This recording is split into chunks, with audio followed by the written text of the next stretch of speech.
Hello everyone, thanks for watching Edupedia World videos. I am Nidhi Saxena and I am taking the subject Principles and Practices of Management. This is part 7 of module 2. In the first 6 parts, I have explained in detail how the evolution of management happened. In this particular video, I would be summarizing the concepts that evolved during management. That is, I'll be telling you about all the theories collectively in a brief. These are the various theories that came into picture during the evolution of management. The first theory was scientific management theory, which started in 1890s, which was taken up by administrative management theory. The next theory was behavioral management. Then came the management science theory and organization environment theory, which is also called as the modern thought principles of management. Let's start from the scientific management theory. F.W. Taylor was the father of scientific management. The first theory that was given was scientific management theory by F.W. Taylor, and in his approach, he tried to emphasize the scientific study of work in order to improve work efficiency, and emphasis was on productivity. He said that in case if you have to increase the productivity of your organization and if you have to make your employees efficient, divide the work among employees according to the expertise that the employees have. So he talked about specific work should be given to workers, and then training should be given to workers related to that particular work. A particular way of working should be developed for every task that is to be done in the organization, and that proper way of working should be taught to the employees who would be doing that particular task. So he was the first scientist or first person who said and introduced the term specialization of work. He said that every individual working in the organization should be specialized in the work that he is doing. His strength was focus on scientific method to enhance productivity with best resource allocation, whereas the weakness was that he neglected the human element and focused only on the productivity. He did not notice or he did not mention that even the human element is important and you need to understand the need of the employees.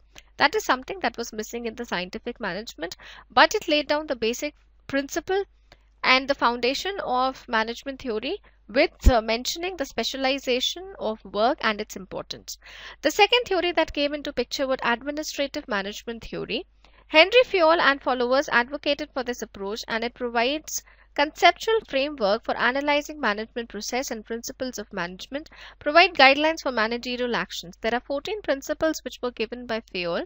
Also, there was another scientist by the name of Max Weber who also talked about the bureaucracy theory that we'll discuss later. When we talk about Henry Fayol, he gave 14 principles which are discussed in detail in another video of module 2.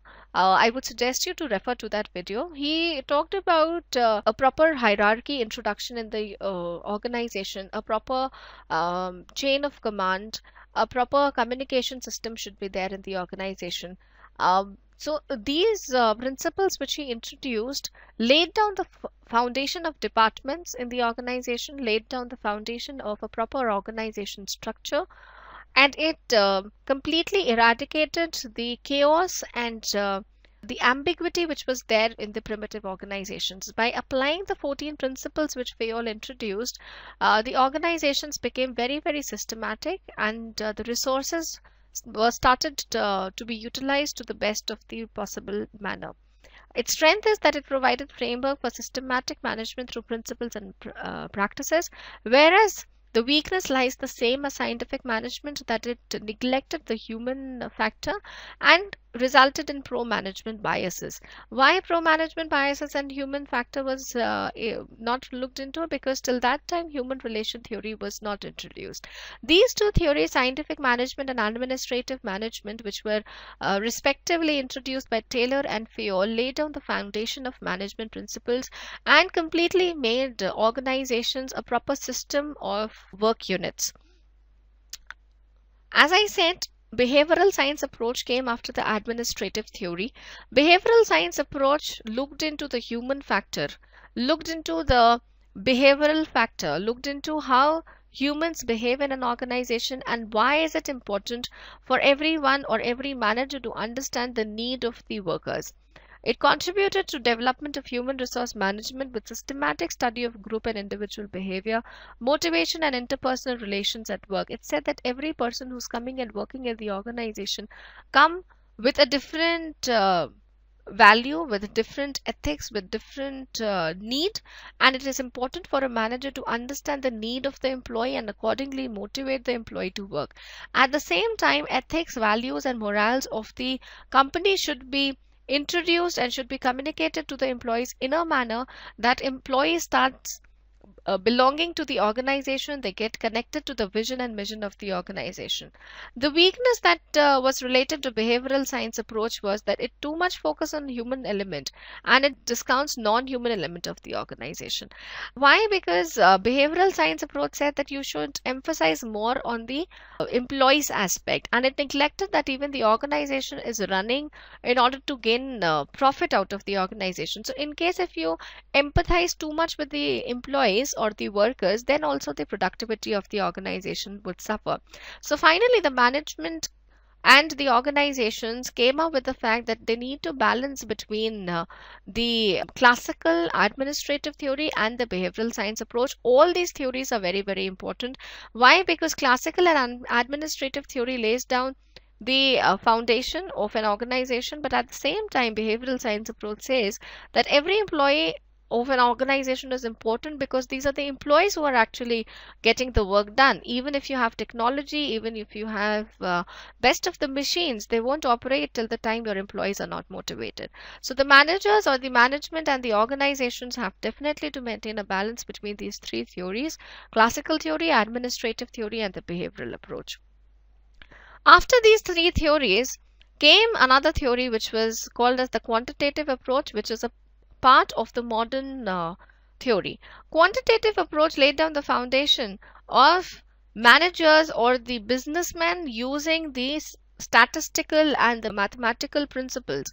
They started using certain principles and tools like correlation, regression, factor analysis, time series management, queuing theory, through which they were able to forecast and predict what is going to happen in future. With the help of these theories, they were able to understand what kind of inventory they would be requiring. Based on how much they required in the past, they were able to predict for the future. Based how many employees were able to produce what kind of output, they were able to predict that in case if they have to raise the output or the turnover of the organization, how many more employees would they be requiring. These were certain principles which were developed during the World War II, and after that even the management and the private organizations started using these techniques.